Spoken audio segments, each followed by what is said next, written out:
All right, so today is Columbus Day, and I am sharing some of my thoughts on Columbus Day with my students. And just wanted to share this with everybody else, and feel free to pass this along if you find this helpful to you as you think through the day today. Now, Columbus Day has been a national holiday for quite some time. It's not necessarily a federal holiday where every school takes off or all the banks are closed, but it's a holiday nonetheless that is on the calendar. And what we're seeing more and more these days are cities and certain communities that are beginning to not celebrate Columbus Day. Even Columbus, Ohio has gotten rid of its Columbus Day parade. And instead, these cities are implementing Indigenous Peoples Day.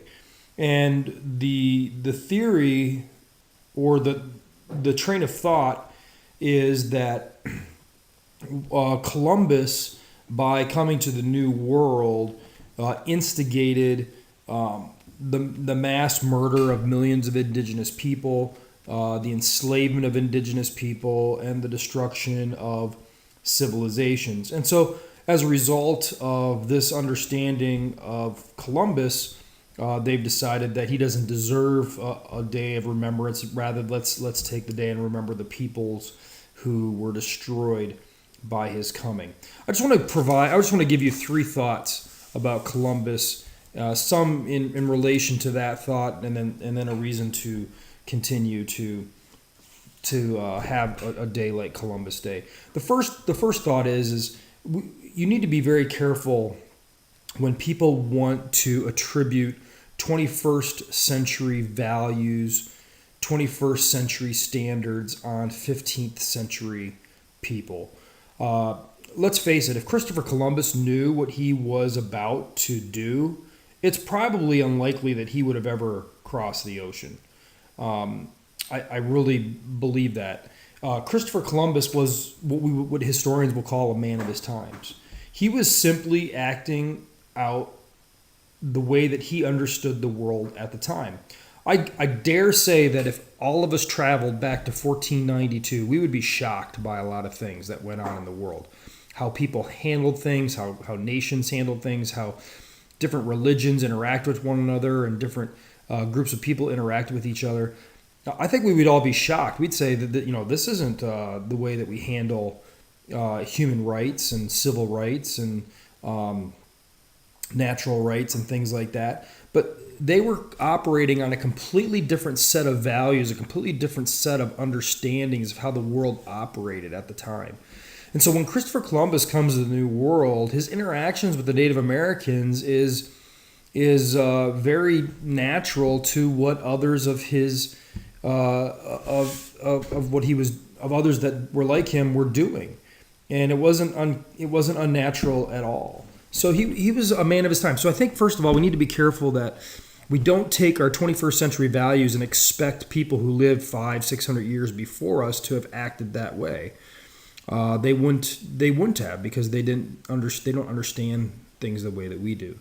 Secondly, I would just caution us in how we get rid of negative memories.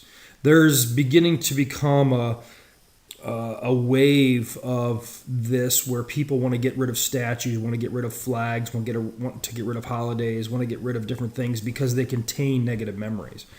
And my caution there is when you make a choice to no longer have a name in a textbook, or when you choose to no longer remember something, you choose to get rid of a certain icon or symbol, you're also getting rid of the lesson learned by when something was done wrong.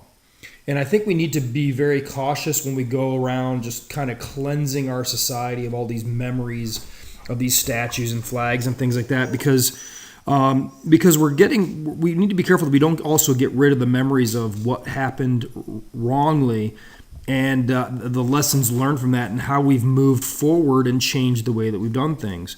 It is important for us to remember the things that were done wrong so that we don't repeat them. And so just, again, another word of caution, let's be careful what we get rid of that we consider to be a negative memory, because those negative memories contain lessons learned that are valuable, but there's the potential that if we get rid of all of them, that we're going to start repeating them because we don't remember those lessons anymore. And then lastly, I think a good reason to keep Columbus Day is because I think there's value in remembering a quality in people that involves going against the grain or going against the tide. I think a lot of us would understand that in society, most people just want to go with the flow.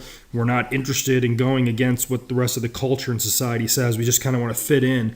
But every now and then you find an individual, you find a person who's like, no, I am not going to follow the flow of society. I'm gonna buck that. I'm gonna walk against it. And Christopher Columbus is one of those individuals. There were plenty of men who wanted to get to India and China, but they all wanted to go around Africa to do it. And here's Christopher Columbus, who's like, you know what? I'm not going to be like everybody else. I'm not going to do it that way. I think there's a better way. And he bucks the system. He goes against the grain, and he decides, I'm just going to sail west. Now, his math was wrong. He was about 6,000 or so miles off with his math. But nonetheless, he chose to go somewhere, or he chose to go in a direction that nobody else was willing to go to get somewhere that everybody wanted to be. And he was very successful. And I think qualities like that are things that we need to promote.